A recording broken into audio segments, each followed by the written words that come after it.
سورہ المائدہ آیت 101 سے 120 کا اردو ترجمہ۔ بسم اللہ الرحمن الرحیم۔ اے ایمان والو، ایسی چیزوں کے بارے میں سوال نہ کرو کہ اگر وہ تم پر ظاہر کر دی جائیں تو تمہیں بری لگے، اور اگر ان کے بارے میں نزول قرآن کے وقت پوچھو گے تو وہ تم پر ظاہر کر دی جائیں گی۔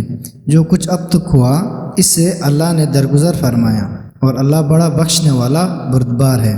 ایسی باتیں تم سے پہلے لوگوں نے بھی پوچھی تھی، پھر وہ لوگ انہی باتوں کی وجہ سے کافر ہو گئے۔ اللہ نے نہ کوئی بحیرہ بنایا ہے اور نہ صاحبہ اور نہ وسیلہ اور نہ ہم، بلکہ کافر لوگ اللہ پر جھوٹ افترا کرتے ہیں، اور ان میں اکثر تو عقل ہی نہیں رکھتے۔ اور جب ان لوگوں سے کہا جاتا ہے کہ جو دستور اللہ نے نازل کیا ہے اس کی طرف اور رسول کی طرف آؤ، تو وہ کہتے ہیں ہمارے لیے وہی دستور کافی ہے جس پر ہم نے اپنے باپ دادا کو پایا، خواہ ان کے باپ دادا کچھ بھی نہ جانتے ہوں اور ہدایت پر بھی نہ ہوں۔ اے ایمان والو، اپنی فکر کرو، اگر تم خود راہ راست پر ہو تو جو گمراہ ہے وہ تمہارا کچھ نہیں بگاڑے گا۔ تم سب کو پلٹ کر اللہ کی طرف جانا ہے، پھر وہ تمہیں آگاہ کرے گا جو کچھ تم کرتے رہے ہو۔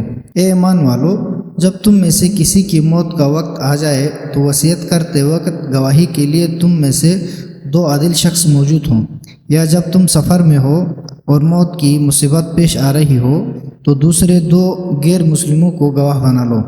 اگر تمہیں ان گواہوں پر شک ہو جائے تو نماز کے بعد دونوں گواہوں کو روک لو کہ وہ دونوں اللہ کی قسم کھائیں کہ ہم گواہی کا کوئی معاوضہ نہیں لیں گے، اگرچہ رشتہ داری کا معاملہ ہی کیوں نہ ہو، اور نہ ہم خدائی شہادت چھپائیں گے۔ اگر ایسا کریں تو ہم گناہ گاروں میں سے ہو جائیں گے۔ پھر اگر انکشاف ہو جائے کہ ان دونوں نے جھوٹ بول کر گناہ کا ارتکاب کیا تھا تو ان کی جگہ 2 اور افراد جن کی حق تلفی ہو گئی ہو اور وہ میت کے قریبی ہوں کھڑے ہو جائیں اور اللہ کی قسم کھائیں کہ ہماری شہادت ان کی شہادت سے زیادہ برحق ہے اور ہم نے کوئی تجاوز نہیں کیا۔ اگر ایسا کریں تو ہم ظالموں میں سے ہو جائیں گے۔ اس طرح زیادہ امید کی جا سکتی ہے کہ لوگ صحیح شہادت پیش کریں، یا اس بات کا خوف کریں کہ ان کی قسموں کے بعد ہماری قسمیں رد کر دی جائیں گی۔ اور اللہ سے ڈرو اور سنو، اور اللہ فاسق لوگوں کی رہنمائی نہیں کرتا۔ اس دن کا خوف کرو جس دن اللہ سب رسولوں کو جمع کر کے ان سے پوچھے گا امتوں کی طرف سے تمہیں کیا جواب ملا۔ وہ عرض کریں گے تیرے علم کی نسبت ہمیں علم ہی نہیں،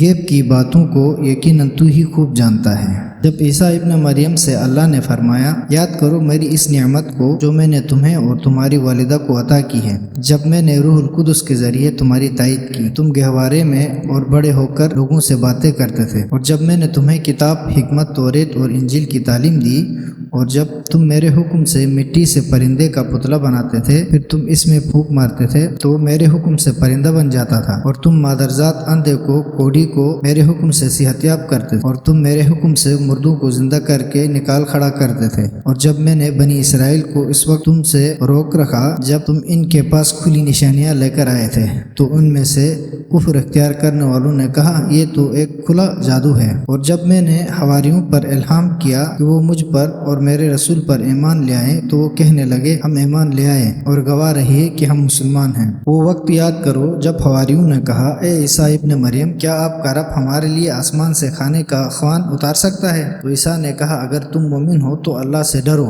انہوں نے کہا ہم چاہتے ہیں کہ اس خوان میں سے کھائیں اور ہمارے دل مطمئن ہو، اور یہ جان لے کہ آپ نے ہم سے سچ کہا ہے اور اس پر ہم گواہ رہیں۔ تب عیسیٰ ابن مریم نے دعا کی اے اللہ، اے ہمارے رب، ہمارے لیے آسمان سے کھانے کا ایک خوان نازل فرما، ہمارے اگلوں اور پچھلوں کے لیے وہ دن عید اور تیری طرف سے نشانی ہو، اور ہمیں رزق دے، تو بہترین رزق دینے والا ہے۔ اللہ نے فرمایا میں یہ خوان تم پر نازل کرنے والا ہوں، لیکن اگر اس کے بعد تم میں سے کوئی کفر اختیار کرے گا تو اسے میں ایسا عذاب دوں گا کہ اس جیسا عذاب عالمین میں کسی کو نہ دیا ہوگا۔ اور وہ وقت یاد کرو جب اللہ نے فرمایا اے عیسیٰ ابن مریم، کیا آپ نے لوگوں سے کہا تھا کہ اللہ کے سوا مجھے اور میری والدہ کو خدا بناؤ؟ عیسیٰ نے عرض کی تو پاک ہے، میں ایسی بات کیسے کہہ سکتا ہوں جس کا مجھے کوئی حق ہی نہیں۔ اگر میں نے ایسا کچھ کہا ہوتا تو تجھے اس کا علم ہوتا، کیونکہ تو میرے دل کی بات جانتا ہے، لیکن میں تیرا اسرار نہیں جانتا۔ یقیناً تو ہی غیب کی باتیں خوب جاننے والا ہے۔ میں نے تو ان سے صرف